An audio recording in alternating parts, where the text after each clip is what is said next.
Hello students. तो continue करते हैं सर्कल के लेक्चर को। नेक्स्ट क्वेश्चन है, if A B and C are the vertices of a triangle then as alpha where is the locus of centroid of the triangle A B C is a circle whose radius is. अच्छा, तो alpha varies करेगा तो ये A B C coordinate भी vary करेंगे, तो इसका centroid भी वेरी करेगा। अच्छा, सेंट्रोइड का लोकस जो है वो एक सर्कल है, तो सर्कल का रेडियस बताना है। तो मान लो लेट सेंट्रोइड क्या है, एच कोमा के। सेंट्रोइड मैंने मान लिया एच कोमा के, ठीक है। अब ये सेंट्रोइड निकलेगा कैसे, तो फॉर्मूला आसान है, cos alpha plus sine alpha plus 1/3 equals to h होता है ना, तो डायरेक्टली मैं 3h लिख देता हूँ। तो अच्छा, और वाई कोऑर्डिनेट क्या होगा, sine alpha minus cos alpha plus 2 equals to 3 k. तो यहाँ से cos alpha plus sine alpha 3h-1 बना, और यहाँ से sine alpha minus cos alpha 3k-2 बना। स्क्वायर करके जोड़ दो। स्क्वायर करोगे तो देखो cos square alpha plus sine square alpha ये तो 1 आता है, यहाँ से भी 1 आएगा, तो 1 और 1 2 हो गया। और यहाँ पे आएगा 2 साइन अल्फा कॉस अल्फा, और यहाँ पे -2 साइन अल्फा कॉस अल्फा, वो तो कैंसिल हो गया। इस तरफ भी क्या बना, 3h-1 का होल स्क्वायर प्लस 3k-2 का होल स्क्वायर। ओके, अब ये देख सकते हो सर्कल की इक्वेशन है, 3 कॉमन ले लो, यहाँ से भी यहाँ से भी, यहाँ से भी 3 कॉमन ले लो और यहाँ से भी, तो बाहर 9 निकलेगा। उस 9 को डिवाइड कर देना, तो क्या बना, अच्छा एच और के को एक्स वाई से रिप्लेस कर दो, तो x-1/3 का होल स्क्वायर प्लस y-2/3 का होल स्क्वायर इक्वल्स टू 2/9। तो यही लोकस है। अब देख रहे हो सर्कल की इक्वेशन है, इसमें रेडियस कितना आ जाएगा, √2/9। डी, ऑप्शन डी करेक्ट हो गया, ठीक है। Tangents drawn to circle at point P. अच्छा, ये सर्कल है, तो पी पर टेंजेंट ड्रॉ किया, मान लिया ये पी पर टेंजेंट ड्रॉ किया, ठीक है। Meets the line at Q on the x axis. अच्छा, तो ये टेंजेंट है, एक लाइन पर मीट कर रहा है, ठीक है। ये वाली जो लाइन है इसका नाम है 2x + y + 6, और ये साथ साथ एक्स एक्सिस पर भी है, एक्स एक्सिस पर। तो एक्स एक्सिस पे ये वाला कोऑर्डिनेट निकालना तो आसान है ना, ये जो कोऑर्डिनेट होगा एक्स एक्सिस पे, इसका y तो 0 होगा, एक्स कोऑर्डिनेट क्या होगा, यहाँ y 0 कर दो, तो x कितना आ जाएगा, -3। तो -3, 0। तो पी क्यू की लेंथ निकालनी है, ये पी क्यू की लेंथ तो आसान है। पी क्यू की लेंथ कितनी होगी, पी क्यू तो एक टेंजेंट है ना, तो इसकी लेंथ होती है √S1। ये तो पढ़ा है ना आप लोगों ने, कि अगर कैसे कोई सर्कल है और ये पॉइंट x1, y1 है, तो इस टेंजेंट की लेंथ कितनी होती है, √S1, ठीक है। मतलब S1 मतलब सर्कल की इक्वेशन को S बोल दो, और इसमें ये कोऑर्डिनेट रख दो। सर्कल की इक्वेशन जो होगी S, वो क्या होगी, यहाँ से देख लो, ये होगी x-1 का होल स्क्वायर प्लस y-1 का होल स्क्वायर -5 = 0, यही S होगा, ठीक है। S = 0। और S1 क्या होता है, S को इवेल्युएट करते हैं जब हम x1 y1 पे, यहाँ पे x1 y1 -3, 0 है, तो सिंपल -3, 0 रख दो, आ गया आप ये क्यों।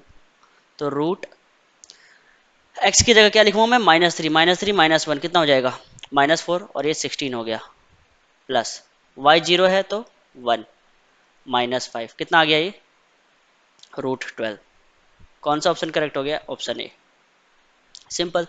तो ये लेंथ ऑफ टेंजेंट होता है ड्रॉन फ्रॉम x1, y1, ठीक है। तो सर्कल की इक्वेशन मान लिया s = 0 है, तो ये टेंजेंट की लेंथ क्या होती है, √S1, ठीक है। Okay, simple. नेक्स्ट क्वेश्चन है, ये सर्कल का तो नहीं लगता, चलो फिर भी करा देते हैं।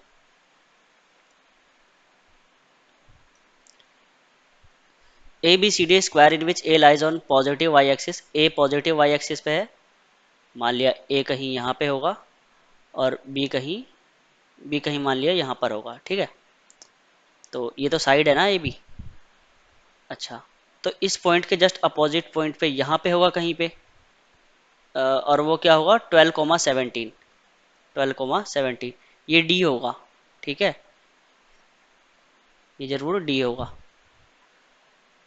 A B C D is a square in which A lies on, अच्छा ए वाई एक्सिस पे है, A lies on Y axis, B lies on X axis, and D is the point 12,17। C निकालना है तो सी कहीं इस तरफ होगा। तो कैसे निकालेंगे सी, सी के कोऑर्डिनेट्स निकालने हैं। ठीक है, देखते हैं क्या करते हैं इसमें। जैसे अगर मान लो ये एंगल मैं थीटा मानूं, तो सारे साइड की लेंथ तो ए होगी ना, स्क्वायर की यही तो खास बात होती है, सारे ए होते हैं।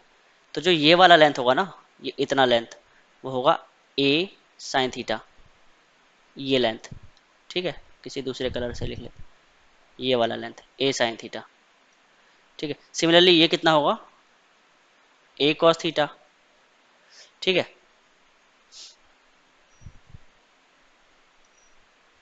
तो ए कॉस थीटा तुम खुद ही देखो, ए कॉस थीटा ही तो 12 है, ए कॉस थीटा ही तो 12 है। सी के कोऑर्डिनेट क्या होंगे, ये पूरा डिस्टेंस ही तो होगा। मतलब मान लिया ये ओ है, तो ओ बी प्लस ये दिस डिस्टेंस, ये वाला। तो अगर ये एंगल थीटा है तो ये कितना होगा, तो ये तो 90 डिग्री है, तो ये एंगल होगा तुम्हारा 90 माइनस थीटा। सभी को ऐड करके देखो 180 आएगा, तो इसका मतलब ये थीटा हो जाएगा। तो अगर ये थीटा है और ये ए है, तो ये वाला ए कॉस थीटा और ये ए साइन थीटा। तो सी का कोऑर्डिनेट एक्स कोऑर्डिनेट तो मुझे मिल गया, ए कॉस थीटा प्लस ए साइन थीटा। हम्म, अब इस 17 को पिक्चर में कैसे लाए, मुझे अगर ये लेंथ पता चल जाए कहीं से, तो 17 आ जाएगा पिक्चर में। ठीक है, अच्छा यहाँ से ड्रॉ करें तो कुछ फ़ायदा हो सकता है, ये फिर से जैसे ये थीटा है, तो ये 90 माइनस थीटा होगा, तो ये अगेन थीटा हो जाएगा क्योंकि ये वाला 90 है। ठीक है, तो ये थीटा है तो ये साइड ए है, तो ये थीटा है तो ये फिर से ए कॉस थीटा। हाँ, तो ए कॉस थीटा प्लस ए साइन थीटा कितना आ जाएगा 17। ठीक है, तो यहाँ से ए साइन थीटा कितना आ गया, ए साइन थीटा की वैल्यू 17 माइनस 12 यानी कि 5, ए साइन थीटा की वैल्यू 5 आ गया। तो अच्छा, इसका एक्स कोऑर्डिनेट कितना होगा, ए कॉस थीटा प्लस ए साइन थीटा, वो तो 17 होगा, ए साइन थीटा है ना। तो यहाँ से देखो तुम, ए साइन थीटा 5 है तो 17,5 आ जाएगा ना, ऑप्शन बी हो जाएगा 17,5। खुद ही दिमाग लगाओ ना, ये ए साइन थीटा यही तो है, ये वाली हाइट। ठीक है, तो 17,5 हमारा आंसर आ जाएगा। ठीक है, question number 13, if circle this with radius this, दो सर्कल हैं, दोनों सर्कल की रेडियस गिवन है। एक सर्कल ये रहा और दूसरा सर्कल ये रहा, इसका सेंटर मान लिया, एक सर्कल का सेंटर ओरिजिन है और एक सर्कल का सेंटर -a/2 और -b/2। ठीक है, ये दूसरा सर्कल है ना, यहाँ से देख के बता सकते हैं। और ये इसका कॉर्ड है, क्या अच्छा कॉर्ड बनाया है, ये इसका कॉर्ड है, दोनों का कॉर्ड है, ए बी मान लिया। ठीक है, ओके। अच्छा ये सी है, यहाँ पे सी है, सी ही तो रेडियस इसका स्क्वायर होता है, तो इसका मतलब सी मेरे को कितना गिवन है 3। ठीक है, रेडियस √3 है ना, और यहाँ पे x square plus y square क्या होता है, x square plus y square equal to r square, और यानी कि ये आर स्क्वायर किसके इक्वल है, सी के। ठीक है, तो रेडियस तो √3 है, इसका स्क्वायर करोगे तो सी 3 आ जाएगा। ठीक है, सी 3 हो गया। और यहाँ पे क्या हो सकता है, इसका रेडियस √6 है, तो इसका मतलब रेडियस कैसे निकालोगे इसका, a²/4 प्लस b²/4 माइनस ये वाला सी, इसका रूट लेते हैं ना, तो रूट नहीं लेता मैं यहाँ पे 6 लिख देता हूँ, यानी कि a²/4 A square by four plus B square by four, C तो थ्री है, ये 9 हो जाएगा। ठीक है, अब मेरे को ये इस कॉर्ड की लेंथ निकालनी है। सर्कल के किसी भी कॉर्ड की जो लेंथ होती है, मान लिया ये सर्कल है, इसका ये कॉर्ड है, ये परपेंडिकुलर होता है, ठीक है, और ये रेडियस होता है। तो तुम ये वाला लेंथ निकालो, ये वाला लेंथ कितना होगा, r square minus perpendicular square, तो पूरी कॉर्ड की लेंथ कितनी होगी, 2। तो सिमिलरली ये परपेंडिकुलर होगी ना दोनों ही कॉर्ड के लिए। मान लिया सेंटर C1 है, ये C2 है, इसको मैं परपेंडिकुलर 1 बोल देता हूँ, इसको परपेंडिकुलर 2। तो इस वाले सर्कल के लिए जो कॉर्ड की लेंथ होगी वो कितनी होगी, ए बी की लेंथ, वो इस वाले सर्कल के लिए होगी ट्वाइस रूट आर स्क्वायर, इसका रेडियस कितना है, 3 है ना, रूट 3 है ना, तो उसका स्क्वायर 3 हो जाएगा, माइनस P1 स्क्वायर। दूसरे वाले सर्कल के लिए क्या होगा, आर स्क्वायर यानी कि 6, सॉरी यहाँ तो 2 आएगा ना, तो 2 6 माइनस P2 स्क्वायर। तो सॉल्व करो जरा इसको, 2 से 2 कैंसिल और रूट से रूट हटेगा, तो P2 square minus P1 square, 6 minus 3 कितना होता है, 3, इक्वेशन 1। दूसरी इक्वेशन क्या होगी कि ये P1 प्लस P2, जो P1 प्लस P2 होगा वो कितना होगा, इन दोनों के बीच का डिस्टेंस। अब इन दोनों के बीच का डिस्टेंस कितना होगा, इन दोनों के बीच का डिस्टेंस होगा root a square by four plus B square by four. तो P1 प्लस P2 की जो वैल्यू आई है वो कितनी आई है, 3। P1 प्लस P2 की वैल्यू 3 आ गई। अब मुझे अगर ये इस कॉर्ड AB की लेंथ निकालनी है तो या तो मुझे P1 चाहिए नहीं तो P2 चाहिए, तो P1 निकाल लेते हैं। अब P1 कैसे निकालेंगे, तो P2 की वैल्यू जस्ट यहाँ रख दो यहाँ पे, तो P2 की वैल्यू क्या होगी, 3 माइनस P1, तो 3 माइनस P1, अब इसका स्क्वायर है, ये P2 का स्क्वायर हो गया, माइनस P1 स्क्वायर, जस्ट यहाँ रख रहे हैं ना, इक्वल्स टू 3। तो 9 plus P1 square minus 6P1 minus P1 square equals to 3। P1 square से P1 स्क्वायर कैंसिल, ये माइनस 6 उस तरफ जाके माइनस 6, यानी कि P1 कितना आ गया, 1। तो आंसर आ गया। ए बी की जो लेंथ होगी वो कितनी होगी, 2, 3 माइनस P1 की लेंथ 1 है ना, तो 2 रूट 3, इसको मैं और क्या लिख सकता हूँ, सॉरी 2 रूट 2, इसको मैं लिख सकता हूँ रूट 8। पर ए बी की लेंथ कितनी दी थी, रूट एल, तो एल कितना होगा, 8। तो आंसर आ जाएगा इसका 8। ठीक है, देखो ये कंसेप्ट लगाया, पहले तो हमें जो गिवन था वो हमने लिख लिया, ये चीज़ गिवन थी हमने लिख लिया, ये चीज़ भी गिवन थी हमने लिखा, ठीक है, यहाँ से ये इक्वेशन लिखा। फिर इसके बाद से हमने अपना दिमाग लगाया कि जो कॉर्ड की लेंथ होती है वो ये होती है, इस सर्कल के लिए ये होगा, दूसरे सर्कल के लिए ये होगा। ठीक है, नेक्स्ट क्वेश्चन देखते हैं। A B is any chord of circle, जैसे मान लो ये सर्कल है, ये सर्कल है, ठीक है, सेंटर इसका कितना होगा, 3,4। ठीक है, अब इसका इस सर्कल का कोई भी कॉर्ड क्या कर रहा है, एंगल सबटेंड कर रहा है कहाँ पे, 1,2 पे। कोई भी कॉर्ड मान लो, कोई दूसरा कॉर्ड बनाओ, वो 1,2 पे एंगल कितना सबटेंड करेगा, 90 डिग्री।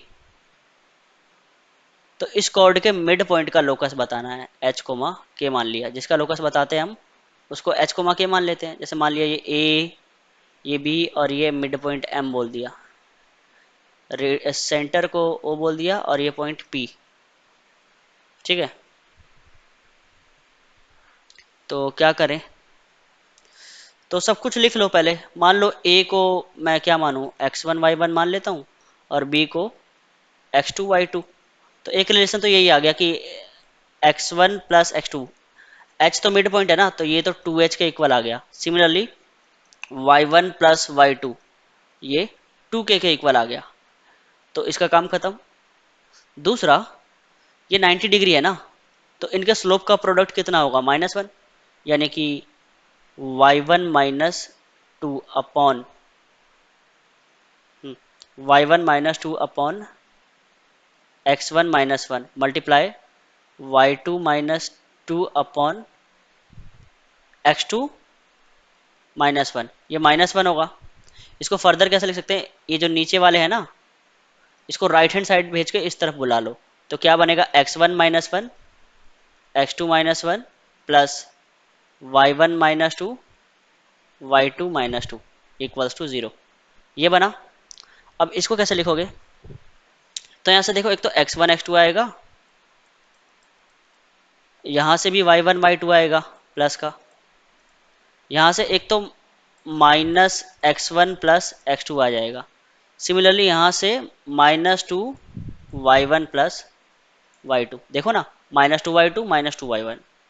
और क्या आएगा, यहाँ से माइनस माइनस +1 और यहाँ से +4, तो +5 है ना, +5 इक्वल्स टू 0। ये आ गया। देखो यहाँ से 1 और यहाँ से 2 × 2 4 5। अब वैल्यू पुट कर दो, x1 x2 मुझे नहीं पता, प्लस y1 y2 मुझे नहीं पता। इसकी जगह मैं क्या लिख सकता हूँ, x1 प्लस x2 को 2h, तो 2h लिख दिया। इसकी जगह 2k, तो -4k प्लस 5। तो यहाँ से x1 x2 plus y1 y2 की वैल्यू जो आई है वो आई है 2h प्लस 4k माइनस 5। अब किसी तरह से ये एलिमिनेट हो जाए तो काम बन जाएगा। अब इसको एलिमिनेट कैसे करें, तो अभी हमने सर्कल का तो यूज़ किया ही नहीं, मतलब ये x1 y1 x2 y2 circle पे लाई कर रहा है, तो सर्कल को भी तो सेटिस्फाई करेगा, तो करवा दो। x1² plus y1² -6x1 -8y1 -11 equals to 0। Similarly x2² plus y2² -6x2 -8y2 -11 equals to 0। Add कर दो दोनों को, पर इसको इस तरह से ऐड करना जैसे x1² प्लस x2² है ना, इसको ऐड करोगे तो इसको तुम ऐसे भी तो लिख सकते हो, x1 प्लस x2 का whole square -2 x1 x2। Similarly इसको कैसे लिखोगे, y1 प्लस y2 का होल स्क्वायर -2 y1 y2। फिर इसको कैसे ऐड करोगे, -6 कॉमन ले लो, x1 प्लस x2। फिर इसको कैसे ऐड करोगे, -8 y1 प्लस y2। ठीक है, फिर -22 इक्वल्स टू 0। अब सारी वैल्यूज पुट कर दो, x1 प्लस x2 2h है ना, उसका स्क्वायर करोगे तो 4h² माइनस ये और ये एक साथ कर लो, तो -2 x1 x2 y1 y2 x1 x2 plus y1 y2। अच्छा, x1 x2 plus y1 y2 की वैल्यू हम उठा के डायरेक्ट रख देते हैं ना, x1 x2 plus y1 2h plus 4k minus 5 यहाँ रख देते हैं, 2h प्लस 4k माइनस 5। ठीक है, तो इन दोनों को मिला लिया। अब क्या बचा, प्लस y1 y2, तो ये तो 2k था यानी कि 4k²। ठीक है, -6, इसकी जगह क्या हो जाएगा, 2h यानी कि -12h, इसकी जगह 2k यानी कि -16k, और ये -22 इक्वल्स टू 0। तो 4h² प्लस 4k², यहाँ से -4h और -12 यानी कि -16h, और यहाँ से -8k और -16k -24k, यहाँ से +10 -22 यानी कि -12 इक्वल्स टू 0। ये आ गया। 4 से डिवाइड कर दो और h को एक्स वाई से रिप्लेस कर दो, तो x² plus y² -4x minus 6y -3 equals to 0। यही आ गया ना लोकस। अब कंपेयर कर दो, जो लोकस था वो क्या गिवन था, वो ये गिवन था ax plus B Y plus C. अच्छा, ये कहाँ आ गए, सॉरी, ये गिवन था -2ax -2by -c, ये था लोकस। x² plus y² -2ax -2by -c equals to 0। तो साफ साफ दिख रहा है, a तो 2 हो जाएगा, b 3 हो जाएगा और c 3 हो जाएगा। तो a प्लस बी प्लस सी पूछा गया है, तो 8 आ जाएगा आंसर। ठीक है, तो बस पेशेंस चाहिए इस तरह के क्वेश्चन में। आपको इन्फॉर्मेशन का यूज़ करना आना चाहिए, जो जो इन्फॉर्मेशन लगाया आपने। ठीक है, तो थैंक यू, मिलते हैं नेक्स्ट वीडियो में।